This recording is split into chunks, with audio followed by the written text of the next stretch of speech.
How to unlink Instagram from Facebook account. Hey everyone, welcome back to the channel. If you're new here, don't forget to hit the subscribe button and turn on the notification bell to not miss any updates. So, today I'm going to show you how you can easily unlink your Instagram from a Facebook account. So, let's dive right in.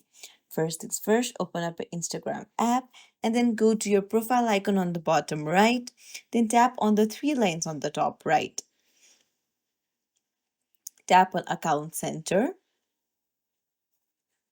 scroll down, and there you'll find Accounts. Tap on it, and here you'll find your Facebook account. You just need to tap on Remove, and then your Instagram will be unlinked from your Facebook account. It's as simple as that. If you found this tutorial helpful, don't forget to like and subscribe to our channel for more tips and tricks. Thank you for watching.